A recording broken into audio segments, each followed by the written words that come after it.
16e épisode du podcast de la cantine numérique de Brest, Andolphrase. Nous recevons Guillaume Prigent et Adrien Barchab de Diatim, entreprise basée à Brest, qui développe des solutions de cybersécurité de CyberRange.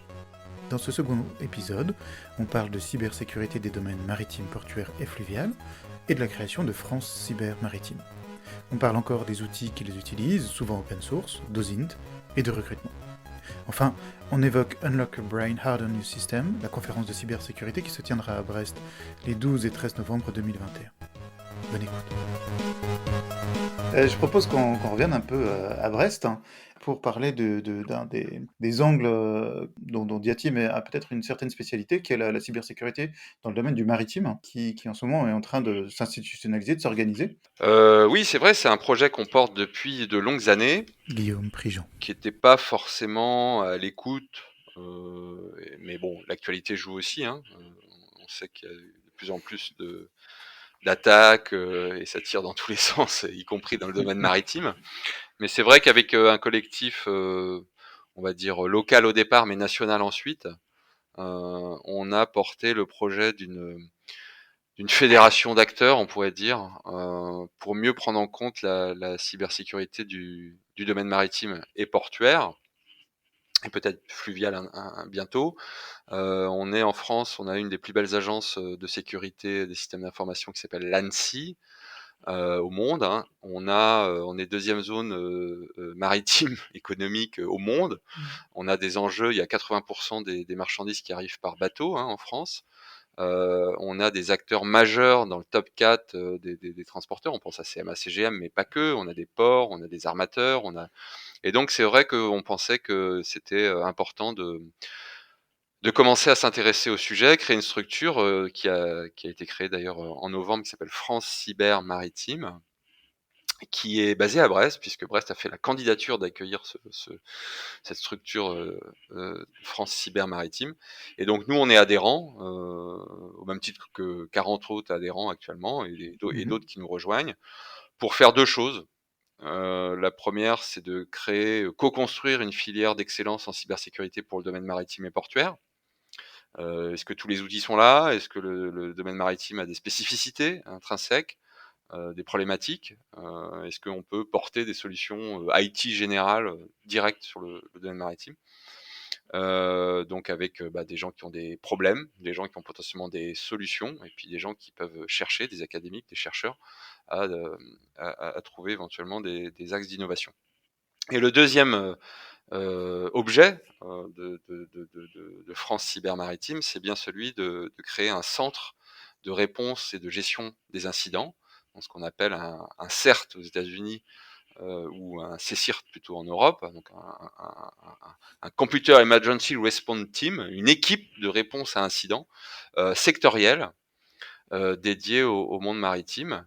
Donc on a été soutenu, France Cyber Maritime a été soutenu par l'ANSSI, évidemment, par le SGMER, et le premier CERT sectoriel est en train de voir le jour.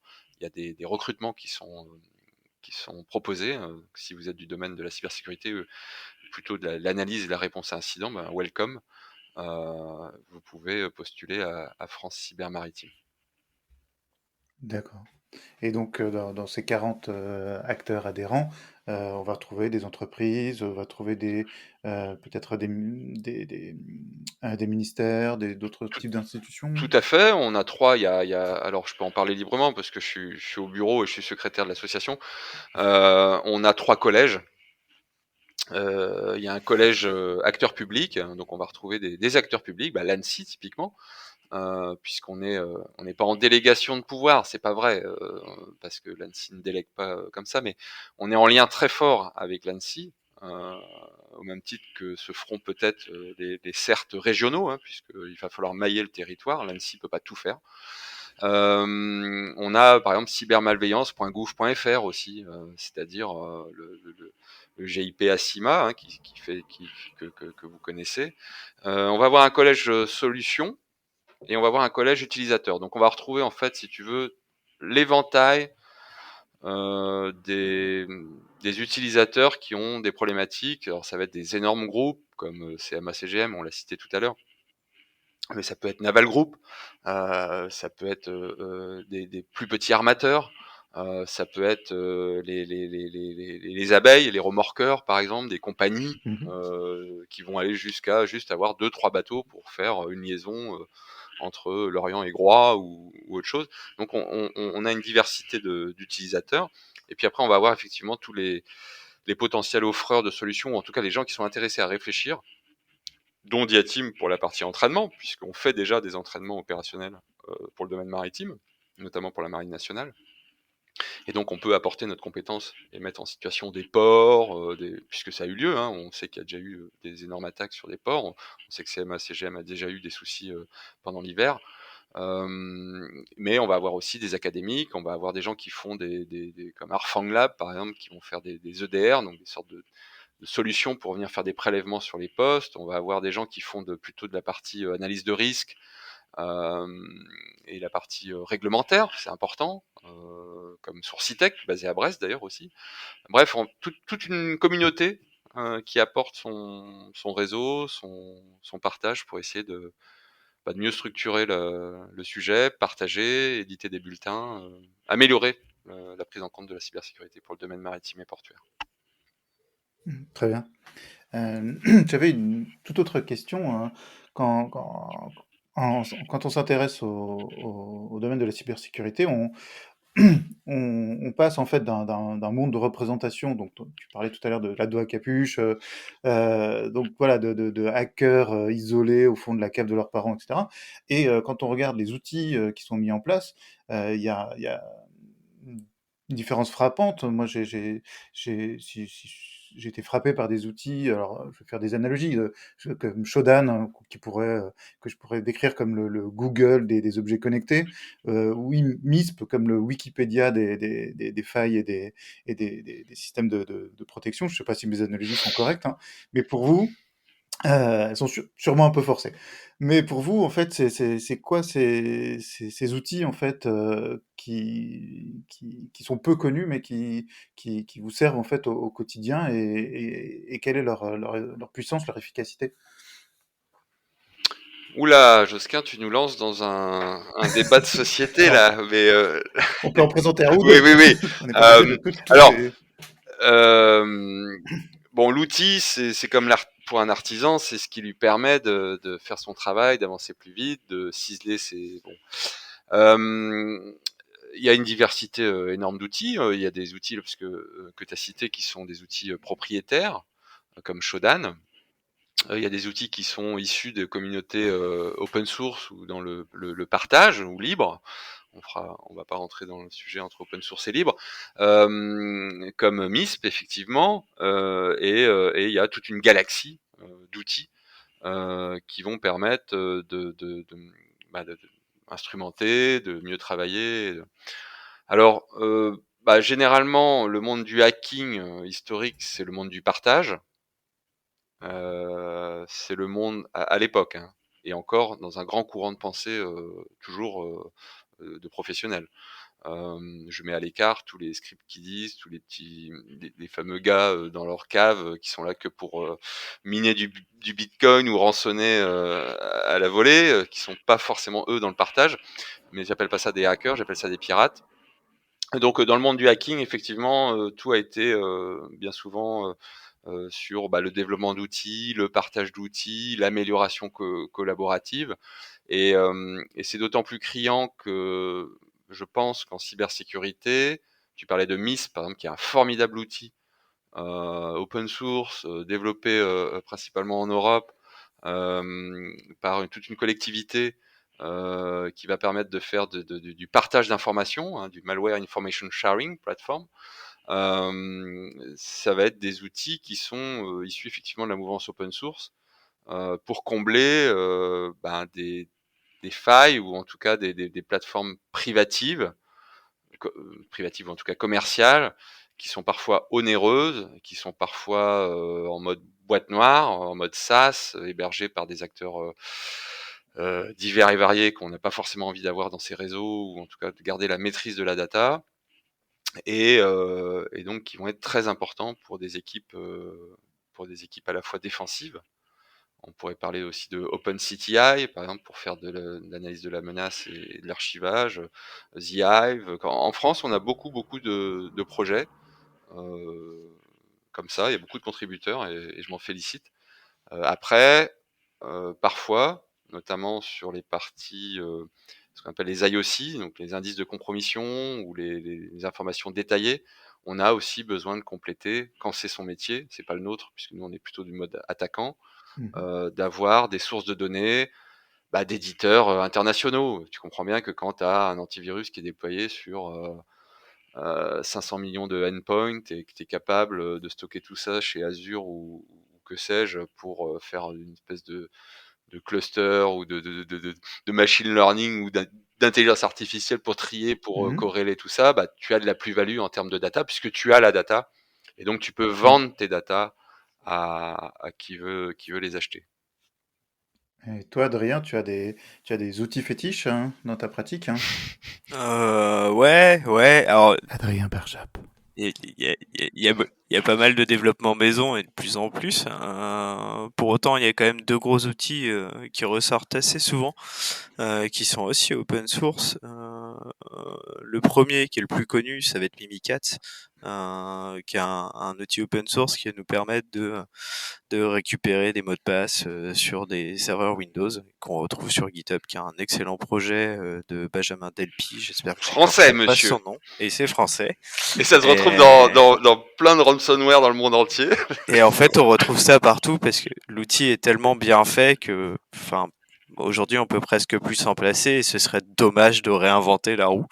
Mhm. Et un deuxième outil que j'aime beaucoup qui s'appelle Bluedown, qui est un outil de cartographie des réseaux et des comptes Windows qui permet, qui peut permettre à un auditeur, mais à un attaquant réel aussi, en fait, ça nous sort des graphes. Donc, il y a une jolie interface graphique avec, voilà, le point d'entrée où vous êtes, voilà où vous voulez arriver, voilà le chemin à établir. Et du coup, ça nous sort des beaux schémas très jolis pour nous dire, voilà, il faut compromettre tel compte, telle machine, et vous passerez admin du domaine. D'accord, donc tu obtiens un instantané de l'architecture du réseau de l'institution qui t'intéresse, quoi. C'est ça. Mhm. Et est-ce que vous utilisez aussi des techniques plus ouvertes, plus accessibles à tout un chacun, comme l'OSINT par exemple, donc l'Open Source À Intelligence? ta question, Josquin, sur les techniques d'OSINT, en français de renseignement d'origine source ouverte, ça fait partie intrinsèque d'un travail préalable d'un attaquant qui consiste effectivement à cartographier, à récupérer le maximum d'informations sur le périmètre qu'il souhaite adresser. Tu comprends bien que donc, c'est ce qu'on appelle du RANS, c'est écrit renseignement dedans, le R Mhm. ou Information Gathering, c'est pareil, c'est de l'intelligence en source ouverte. Et donc on en a toujours fait. On a même, il y a pas mal d'années maintenant, développé un logiciel qui permettait d'automatiser les choses, à l'instar d'un logiciel assez connu, des gens qui en font, qui s'appelle Maltego. Et on a même monté assez récemment, puisqu'on a cette culture, forcément, quand on fait ce qu'on appelle de l'adversary emulation, c'est-à-dire qu'en gros, quand nous, on essaye de devenir un attaquant plausible pour des défenseurs, et qu'il essaye de retrouver des traces en lien avec des actualités, il va falloir qu'on utilise les mêmes techniques ou les mêmes procédures même carrément, les bouts de code qu'on va essayer pour déclencher des alertes qui ressemblent à cet attaquant-là. Donc du coup, on fait beaucoup de renseignements d'origine source ouverte sur différents, et là c'est pareil, on va pas avoir le temps de trop, comment dire, expliquer toutes les techniques. On a monté une formation dédiée à notre catalogue d'OSINT, qu'on a déjà eu l'occasion de jouer pour différents acteurs, qui plaît bien et qui permet de montrer comment on va pouvoir, soit avec des outils, soit des bases, en capitalisant, en scrapant, en surfant, en interrogeant des API ou en tout cas des bibliothèques ou des accès sur différentes plateformes, reconstruire, on va dire, une surface d'attaque et des liens qu'il y a entre des personnes, des éléments techniques, des personnes humaines, des emails, des numéros de téléphone, des choses comme ça, pour ensuite construire notre chemin qui nous intéresse le plus, si tu veux, en fonction des objectifs. On est vraiment dans, exactement, je parlais tout à l'heure de l'art de la guerre ou de la partie reconnaissance. Un attaquant qui a des objectifs de discrétion absolue va pas s'y prendre du tout de la même manière qu'un attaquant qui est très pressé et qui veut le maximum de résultats pour casser. Donc, sans cette phase de renseignement préalable, il va pas pouvoir choisir ses chemins en fonction de ses critères. Typiquement, tu parlais tout à l'heure de Shodan. On a une très belle solution en France qui concurrence pour moi Shodan, qui s'appelle Onif, qui est développé par Patrice Offret principalement. Sans ces bases de renseignement en libre accès, voire même payant, hein. Le renseignement de ligne source ouverte, ça ne veut pas dire que tu payes pas à un moment donné, hein. On va pas forcément pouvoir identifier le meilleur chemin en fonction des objectifs. Adrien, c'est quelque chose que tu utilises aussi ou que... Ah, je pense que Guillaume a déjà bien résumé la chose. La seule chose que je rajouterais, c'est que à la fois ça nous sert pour essayer de comprendre un peu comment évoluent les menaces ou autres, même si il y a déjà des gens qui font le boulot pré-mâché entre guillemets, où on a des rapports un petit peu tout faits, où bon bah faut qu'on creuse un peu plus pour avoir des infos qui nous intéressent. Ça nous sert aussi en opération Red Team. Parce qu'il faut bien comprendre que en fait une opération Red Team, à part avoir le nom de l'entreprise qu'on nous demande de cibler et un périmètre de à peu près un cadre jusqu'où on doit aller et ce qu'on a le droit de faire et pas le droit de faire, c'est tout ce qu'on a au début. Donc cette phase et cette collecte de renseignements qu'on va avoir du coup sur la cible, là, sur l'entreprise qui nous demande, elle est cruciale pour le reste de l'opération Red Team. Parce que c'est ce renseignement-là qui va notamment nous permettre d'avoir un phishing correct, qui va peut-être nous permettre de trouver d'autres manières d'entrer que ce qu'on n'avait pas vu jusqu'ici. Et c'est exactement aussi ce que ferait un attaquant en fait. On trouverait exactement cette même phase de renseignement sur voilà ma cible, comment je me renseigne dessus. Donc ça permet, nous c'est intéressant pour nous parce que c'est un domaine qui est assez marrant. Mais en plus, ça permet aussi, encore une fois, de se mettre vraiment dans la position de la menace et de faire comme si on était une menace. Ouais. Si des auditeurs sont intéressés par la cybersécurité, voudraient en faire leur métier, à Diatim ou ailleurs, est-ce que c'est un métier qui recrute? C'est quoi les compétences qui sont demandées? Qu'est-ce que vous leur conseilleriez? Oula. Alors, c'est un métier qui recrute massivement, à en croire toutes les annonces. Après, il y a différentes catégories, il y a différents sous-métiers, il y a différents. Bon, pour parler d'un sujet que je connais un peu mieux que les autres, c'est-à-dire chez Diatim, nous, on n'est pas un grand groupe où on va chercher des jeunes qui sortent d'école pour les mettre consultants en accompagnement avec une jolie cravate, sans connaissance forcément préalable, à faire des prestations à la chaîne de type audit ou pentest avec des outils quasi automatisés. Ça existe. Voilà, c'est des métiers pas plus inintéressants que les autres, c'est juste des choix.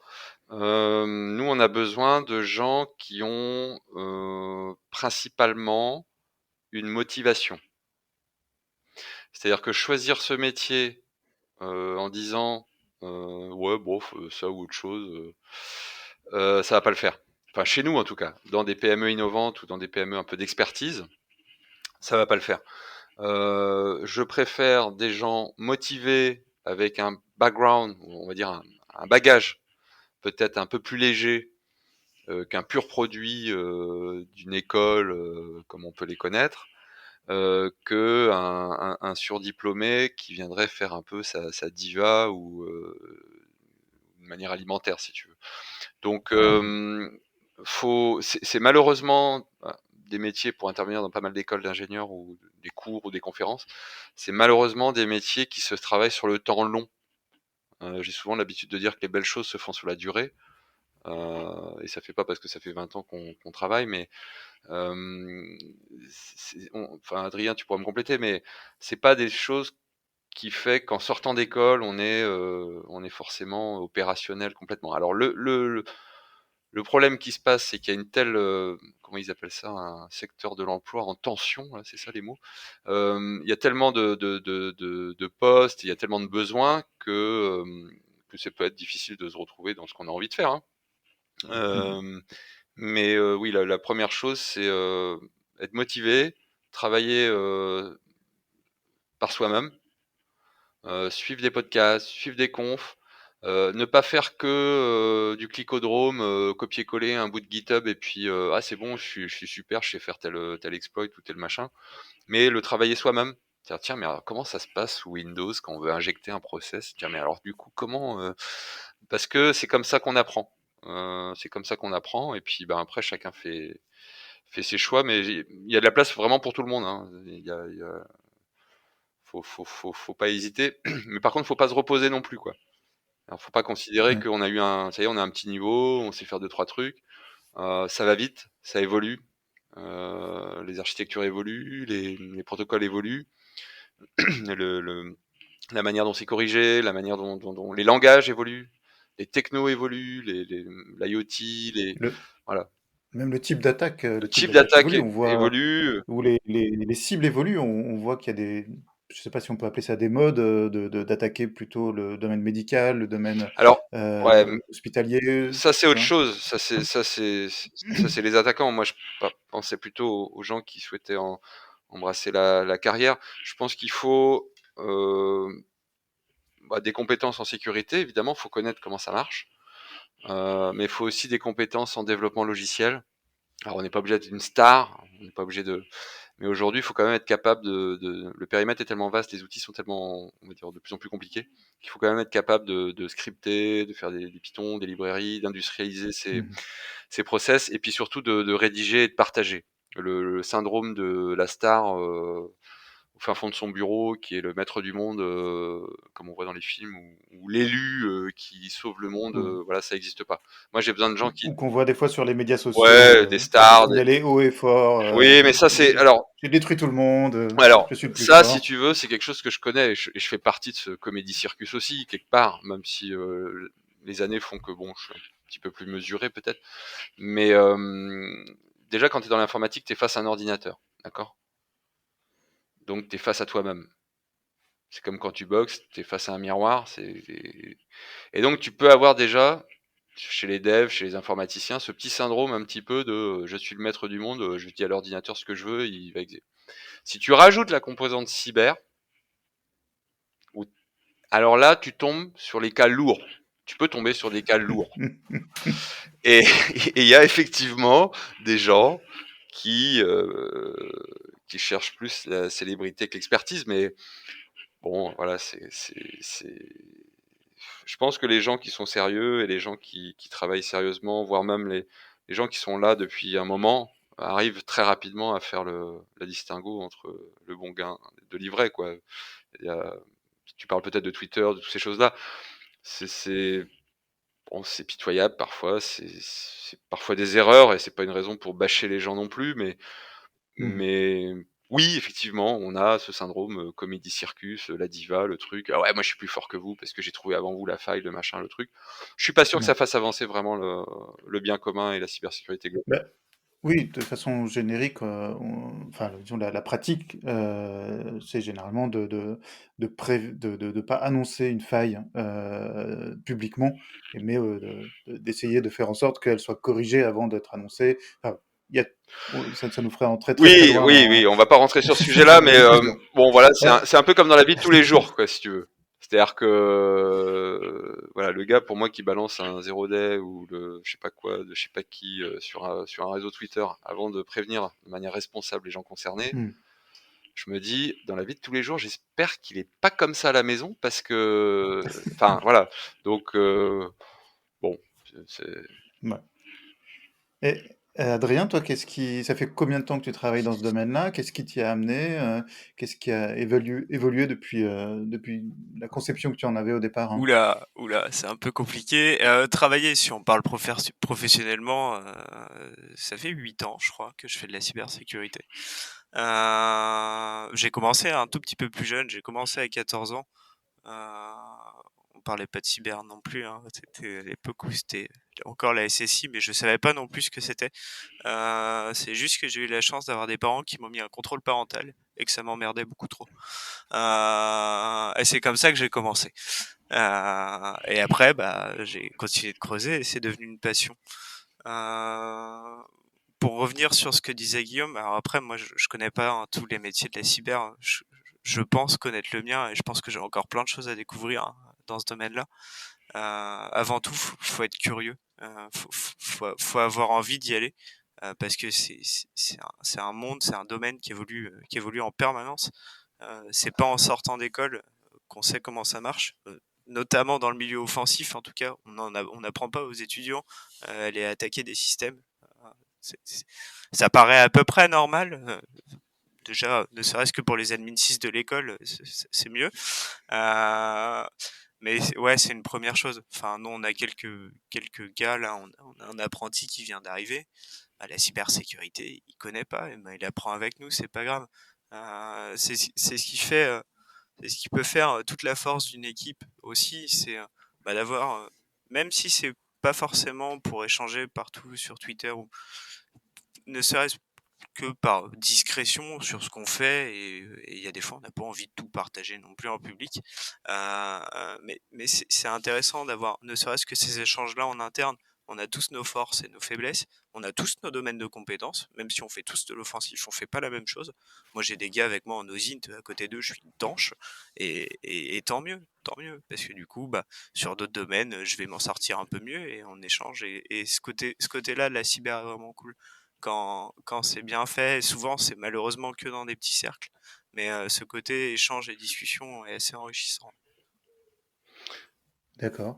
En parlant d'échange, bah, on pourrait bifurquer sur des choses qui lient en fait la cantine numérique et Diatim, hein, qui est l'organisation d'une conférence de sécurité, de cybersécurité. C'est la 6e année, si je ne me trompe pas, qui est Unlock Your Brain, Harder New System. Comment tu présenterais Guillaume, cet événement? Alors, oui, bah, merci de me lancer là-dessus. C'est un splendide rebond sur la partie, du partage. C'est quelque chose qui m'intéresse énormément, le partage. Unlock Your Brain, Harden Your System, donc c'est effectivement la 6e édition. C'est, la conférence de cybersécurité la plus à l'ouest, comme on a l'habitude de le dire. Ça a lieu le 12 et le 13 novembre prochain, à Brest même. Et c'est un événement bah, que j'ai l'honneur de co-animer avec la cantine depuis quelques années, qui est à l'initiative de la cantine au départ, et qui permet sur un temps de 2 jours, dans la plus pure tradition des conférences de hacking historiques, on va dire, de se faire rencontrer des gens de tout profil, de tout niveau, sur des sujets la plupart du temps techniques, mais pas que, qui peuvent être aussi des sujets de réflexion de société, de droit, de où on va. Et donc avec un format de workshop le vendredi, avec notamment, bah, tu parlais tout à l'heure de MISP, et on aura l'honneur d'avoir 4 heures de vendredi après-midi d'un workshop dédié à MISP par les développeurs eux-mêmes, Alexandre Dulenois du Circle et ses équipes qui viennent à Brest présenter MISP. Mais on a aussi du reverse d'Android par Thales, on va avoir de l'OSINT, on va avoir de l'intrusion physique, on va avoir bon voilà différents workshops. Et le lendemain, le samedi, un cycle de conférences avec des interventions divers et variées. On est en train de finaliser le programme, il y a déjà pas mal de choses intéressantes. Et on essaye de faire ça dans la bonne humeur, dans le partage, avec un social event le soir, sur le port, une petite fête là pour se retrouver, parce que c'est vrai que quand on anime ou qu'on parle et tout ça, on n'a pas toujours le temps d'échanger, donc il faut aussi trouver du temps pour échanger.